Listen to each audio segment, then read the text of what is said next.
Hello everyone. आज हम बात करेंगे इन्वेंटरी कंट्रोल की। इन्वेंटरी कंट्रोल क्या होता है? इन्वेंटरी में होता है सूची। एक ऐसी सूची होती है जिसमें किसी कंपनी का या फिर हम ड्रग स्टोर की बात करें तो किसी एक ड्रग स्टोर की जितनी भी चीज़ें होती है उसमें सारे रिकॉर्ड मेंटेन होते हैं। चाहे हम ऑर्डर दिए हों, चाहे हमारे पास जितनी चीज़ें हों स्टॉक में हो, या फिर जितनी हम एक ड्रग को कितना हम अपने पास स्टॉक रखते हैं, और या फिर हमारे पास इसके कितने कस्टमर हैं, या फिर जो हमारे पास कस्टमर है तो उस कस्टमर को कितने परसेंटेज हम देते हैं, कौन सा कस्टमर है जो कौन सी ड्रग सबसे ज़्यादा ले जाता है, सबसे ज़्यादा परचेज करता है। सारी चीज़ें इन्वेंट्री कंट्रोल में होती हैं। पार्ट 1 है। तो हम आगे बढ़ते हैं। हम बात करते हैं डिफिनीशन की। Definition it can be defined as a scientific method of finding out how much stock should be maintained in order to meet the production demand and be able to provide right type of material at right time in right quantity and at competitive price।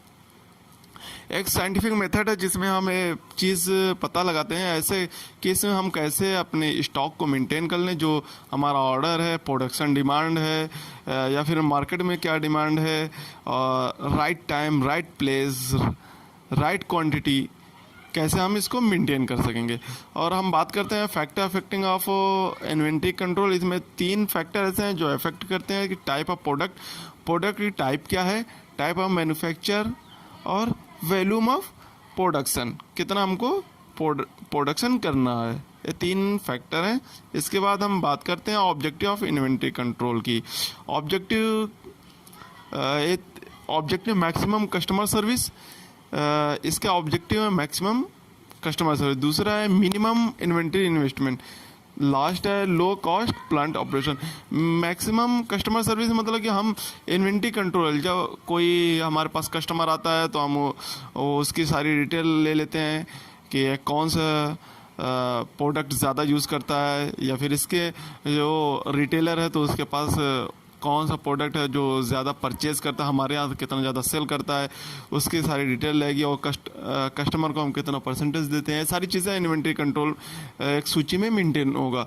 दूसरा minimum inventory investment.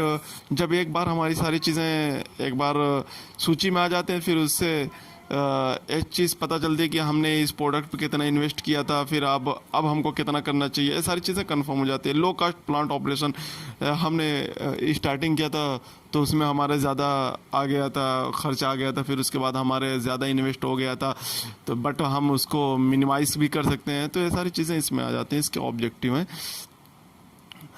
इसके बाद हम बात करते हैं function of inventory. First is to keep the inventories as low as possible consistent with the market condition.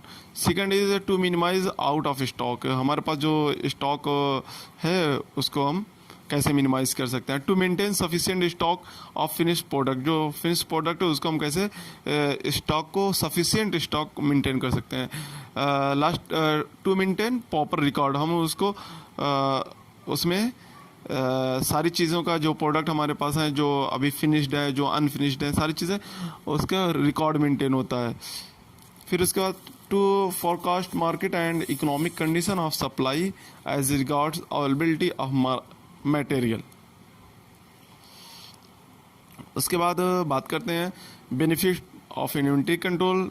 तो कुछ benefits हैं। Ensure an adequate supply of material, minimize inventory cost, facility purchasing economics, eliminate duplication in ordering, better utilization of available stock, provide a check against the loss of material। उसके बाद facilitate cost accounting activities, enable management in cost comparison, locate dispose in and absolute store item, consistent and reliable basic for financial statement. Benefit of inventory control जो है ये उतना important नहीं जितना important इसका function है। तो बेनिफिट्स वाला फंक्शन पे ज़्यादा ध्यान दिया जाएगा। इसके बाद है type of inventory cost. Type of inventory cost है और कौन कौन से ऐसे टाइप हैं। टाइप ऑफ इन्वेंट्री कॉस्ट में पहला आ जाएगा ऑर्डरिंग यानी परचेजिंग कॉस्ट, दूसरा इन्वेंट्री कैरिंग यानी होल्डिंग कॉस्ट, फिर out of stock, shortage cost, other cost.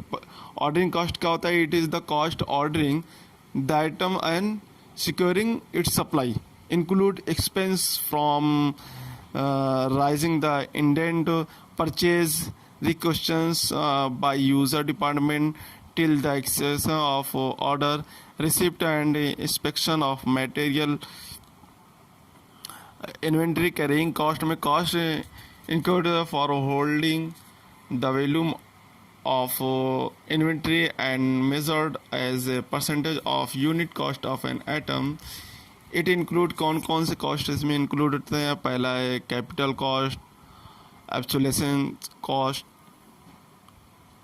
और ड्यूरेशन कॉस्ट, उसके बाद है टैक्स एंड इन्वेंट्री, फिर है insurance cost, storage and handling cost. Out of stock cost, it is the loss which occurs or which may occur due to non-availability of material. It includes breakdown, delay in production, back ordering, lost sale and loss of service to customers, loss of goodwill, loss due to lagging behind the competitor, etc. उसके बाद other cost में capacities cost, setup cost and over stocking cost. तो इसमें जो अभी हमने inventory के first part में देखा, इसमें इम्पोर्टेंट जो है डेफिनेशन एंड फैक्टर और मोस्ट इम्पॉर्टेंट ये objective and function. Type of cost कभी कभी आ जाता है 2 नंबर में, और इसके साथ कुछ और क्वेश्चन ऐड होंगे, तो इसके बारे में थोड़ा सा जानना ज़रूरी है, बट इतना इम्पोर्टेंट नहीं है। इस फर्स्ट पार्ट में हमारा सबसे ज़्यादा important definition, objective, factor and function है।